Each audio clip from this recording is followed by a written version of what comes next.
Muy buen día, hermanos. Ahora se tratando en Cristo. Dios les siga bendiciendo a cada uno. Hoy vamos a leer el libro de los Hebreos, capítulo 3, versículo del 1 al 19 inclusive.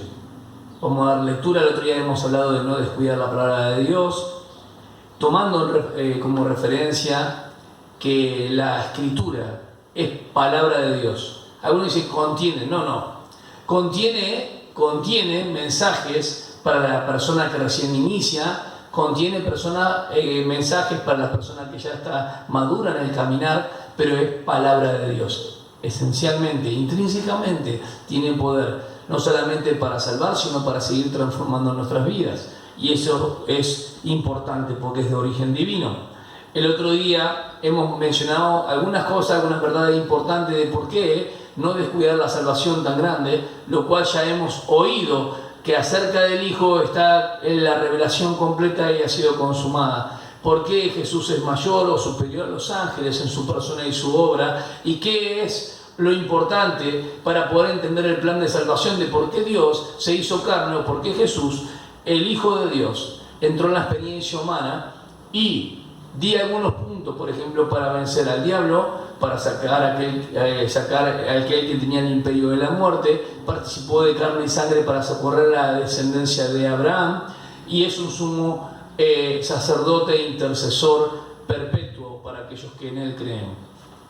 Algunas cosas importantes. Otra distinción, podríamos decir, o contraste entre el Adán que es salido de la tierra y el posterior Adán que viene del cielo, que eso es algo muy lindo para poder seguir estudiando. 1 Corintios 15, tenemos que tomar eso cuando habla de la resurrección de entre los muertos.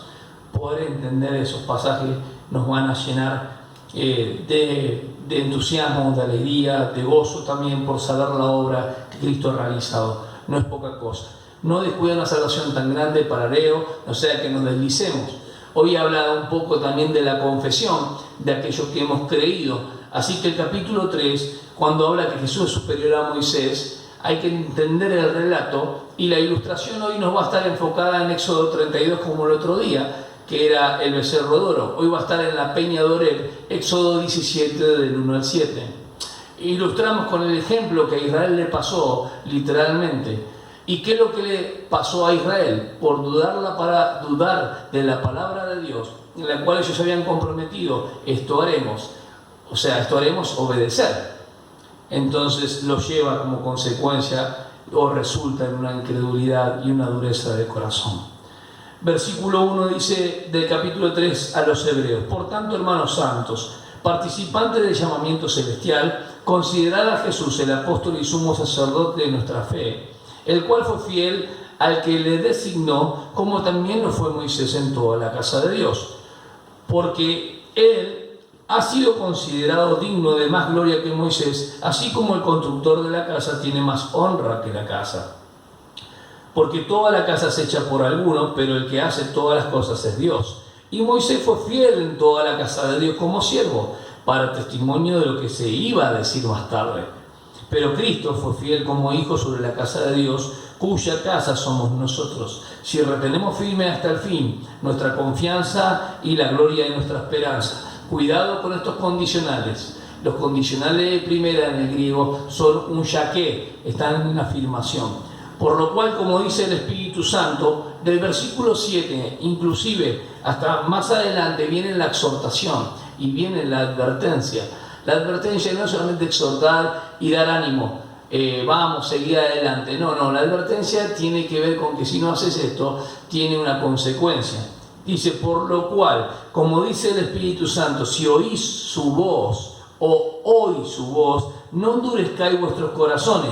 Le está hablando en ese tiempo, primer siglo, el autor a los Hebreos es destinatario judíos que habían creído en Cristo. Hay algo que está pasando, hay algo que están haciendo ellos que no están llegando a la madurez.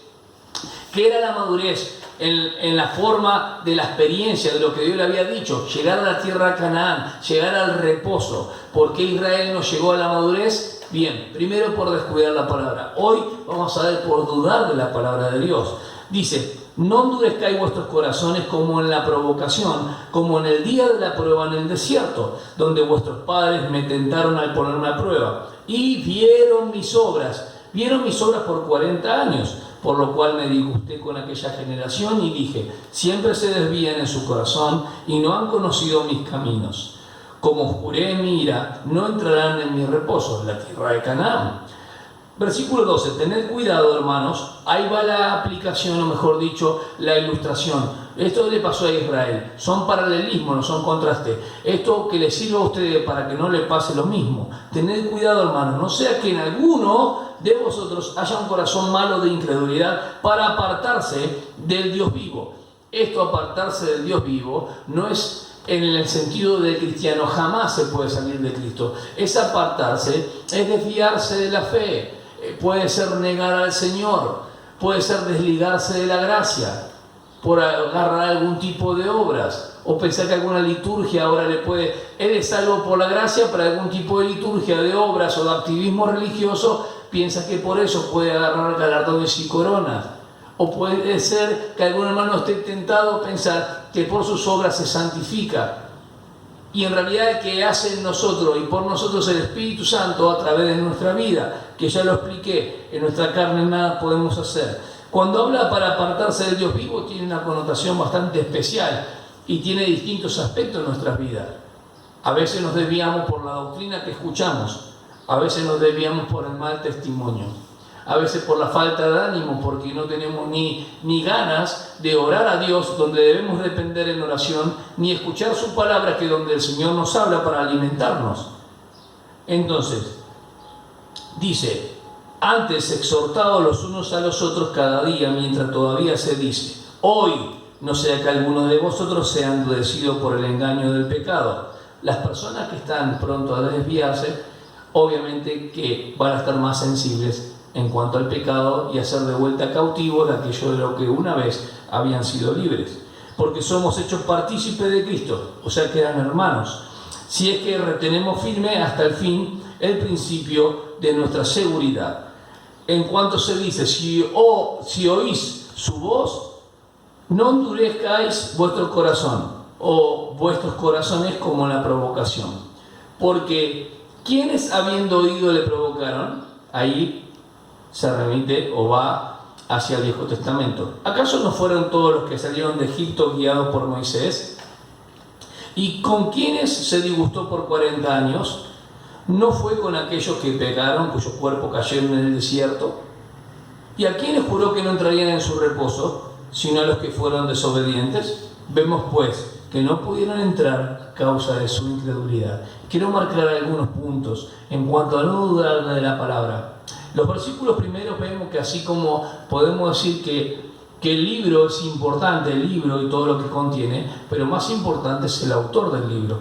En esa forma de contrastes ahí sí, hace lo mismo con Moisés. Moisés es un fiel servidor sobre la casa, pero Jesucristo como el Hijo mayor y fiel en todo, por su perfecta economía divina, lo cual Dios le envió a Cristo para hacer. Entonces, por tanto, hermanos santos, participantes del llamamiento celestial, para sacar ya de toda discusión que a lo que le está hablando son cristianos, partícipes del Espíritu. Entonces, el peligro de la incredulidad está en capítulo 3, versículo 12. Versículo 2 dice, tened cuidado, hermanos, no sea que en alguno de vosotros haya un corazón malo de incredulidad para apartarse del Dios vivo. ¿Qué es lo que hace en nosotros apartarnos del Dios vivo? La incredulidad es uno de los pecados fuertes y está dentro de las congregaciones. ¿Cómo llega a la incredulidad? La insensibilidad por el dudar de la palabra, se endurece el corazón. Dios nos habla y hacemos de cuenta como que nada pasa, entra por un oído y sale por el otro. Entonces el endurecimiento del corazón está en el versículo 13. Antes exhortados los unos a los otros cada día, mientras todavía se dice, hoy no sea que alguno de vosotros sea endurecido por el engaño del pecado.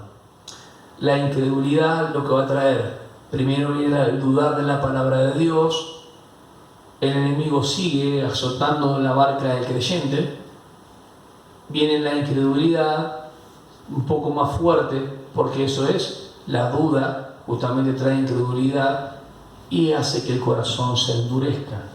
y trae algo como insensibilidad, como si fuera que tengo un callo en la piel, ¿sí? Donde no permite, no es permeable a la palabra de Dios. Y eso es interesante como el autor lo está diciendo. La advertencia está del versículo 7 hasta el 19 inclusive. El pecado de endurecer el corazón está del 7 al 10 cuando dice, por lo cual, como dice el Espíritu Santo, ¿por qué dice de esta manera? Porque ahora toca el tiempo de la iglesia, a los judíos que habían creído en Cristo. Ahora el Espíritu Santo dice esto, no endurezcan ustedes el corazón como el pueblo de Israel, usa el paralelismo, endureció sus corazones, dudando de la palabra, me provocaron a ira y cayeron sus cuerpos tendidos, hablando de una disciplina. Su cuerpo físico está diciendo muerte, la disciplina. No juguemos con Dios. No sea que la incredulidad empiece de vuelta, o sea, su corazón sea más fuerte, endurezca sus corazones y se aparten del Dios vivo. Ahora, no se puede jugar con Dios. La palabra hoy, fíjense que está en el versículo también, hoy, versículo 7, hoy, versículo 13, en cuanto dice, si oís hoy su voz, versículo 15. 3 veces ese énfasis es importante. Hermanos, ese hermanos comprende fe y obediencia a la palabra de Dios. Si hoy oís su voz, no endurezca tu corazón. Comprende fe a Dios y obediencia a hacer su voluntad. El endurecimiento puede transformarse en rebelión contra Dios. El pecado radica en una actitud ilustrada para Israel en el desierto, que lo vamos a considerar ahora. Éxodo 17, vamos a ver cómo el tema del endurecimiento puede transformarse en rebelión. Versículo 1 al 7 del capítulo 17 de Éxodo. Toda la congregación de los hijos de Israel marchó por jornada desde el desierto de Sin, conforme al mandamiento del Señor, y acamparon en Refidín. Y no había agua para que el pueblo bebiera. Entonces el pueblo contendió con Moisés y dijeron, danos agua para beber. Y Moisés le dijo, ¿por qué contendéis conmigo? ¿Por qué tentáis al Señor? Pero el pueblo tuvo allí sed, y murmuró el pueblo contra Moisés y dijo, ¿por qué nos has hecho subir de Egipto para matarnos de sed a nosotros, a nuestros hijos y a nuestros ganados? Y clamó Moisés al Señor, diciendo, ¿qué haré con este pueblo? Un poco más y me apedrearán. Me apedrearán. Y el Señor dijo a Moisés, pasa delante del pueblo y toma contigo a alguno de los ancianos de Israel, y toma en tu mano la vara con la cual golpeaste el Nilo y ve. Y he aquí yo estaré allí delante de ti sobre la peña en Horeb, y golpearás la peña y saldrá agua de ella para que beba el pueblo. Y así lo hizo Moisés en presencia de los ancianos de Israel. Y puso a aquel lugar el nombre de Masah y Meriba, por la contienda de los hijos de Israel, porque tentaron al Señor diciendo, ¿está el Señor entre nosotros o no? Para entender toda esta historia necesitamos otra prédica, pero Dios sabía que en ese lugar no había agua, o sea, visible, sin embargo, los llevó a ese lugar para probarlos, a ver si su confianza estaba en Dios. ¿Acaso Dios no había abierto el Mar Rojo? ¿Dios no había exterminado a casi todos los egipcios? ¿No había mandado las plagas sobre Egipto para que pueda soltar al pueblo de Israel? Dios nos mostró su mano poderosa para que aún, no solamente todo Egipto, sino Faraón, que era considerado como un Dios, se humille. Sin embargo, ellos decían, ¿el Señor está con nosotros o no está? ¿Por qué nos trajiste acá, Moisés, para morirnos? ¿Para matarnos? ¿Por qué nos trajiste acá, Moisés, para que muramos en el desierto? Muchas veces los hijos de Israel, y los más ancianos también, los que habían conocido mejor el hecho de cómo Dios los sacó, murmuraban, se ponían en contra de los líderes de Israel y creían muchas veces volver a Egipto. Ahora Dios les proveyó esto durante 40 años, dice que vieron sus obras. Si nosotros leemos, versículo 9 dice, donde vuestros padres me tentaron al ponerme a prueba, o me probaron, mejor dicho, acuérdense de probar, me probaron al ponerme a prueba y vieron mis obras por 40 años. ¿Por cuántos años vieron? 40 años Dios les proveyó lo que necesitaban, les proveía lo que necesitaban, pero también les preveía de aquello que era malo. Dios prevé de las cosas malas. Por eso habla el pueblo de Israel: si hoy oís su voz, no endurezca su corazón. Y ahora está hablando étnicamente a los judíos, que étnicamente descendencia de Abraham, pero que habían creído en Cristo, que no cometan el mismo ejemplo que Israel en el desierto, que no provoquen a Dios a ira, porque Dios que ama disciplina. Ahí es una carta de exhortación, es una tesis, podríamos decir, de exhortación, llamando al ánimo con distintas advertencias, admoniciones, diciendo: por favor, miren hacia adelante. Tampoco es un ruego de por favor, sino vamos hacia la madurez, avancemos, porque hay bendiciones. La tierra de Canaán implica el reposo, y hay un reposo espiritual y un reposo literal que debemos entender. Estos ya eran cristianos, eran participantes de las cosas del Espíritu, de las obras del Señor. No miren hacia atrás, no provoquen a Dios. Dios puede airarse. En este sentido tenemos que entender, hermanos, que si hay una actitud de rebelión contra Dios, el pecado radica en eso. Hay una actitud que está ilustrada en Israel, y ellos cayeron en el desierto. Probar a Dios justamente es menospreciar o rehusar creer en todas sus provisiones, señales y milagros. Por eso, con poderes grandiosos y señales que se podían ver, marcaban la tonalidad de lo que Dios es. La penalidad, ¿qué es la penalidad? Justamente es la recompensa por no creer en Dios. El versículo 11 dice: como juré mi ira, no entrarán en mi reposo. El versículo 11 explica la penalidad que tienen en el castigo por no creer justamente en Dios. Es la recompensa que tienen, el pago. Y en todo caso, por no creer en Dios, al no entrar en el reposo, es la penalidad que Dios le da. Vamos de vuelta. La penalidad en este caso es: ustedes me resisten, ustedes se rebelan, entonces no tienen la recompensa de entrar en mi reposo. ¿Se entiende? Creo que es gráfico con Israel. Ellos provocaron a Dios y Dios se airó y los castigó. Entonces la penalidad es esa: no van a entrar en el reposo en la tierra de Canaán, no van a disfrutar del bienestar espiritual y de paz, no entrarán. Y está tipificado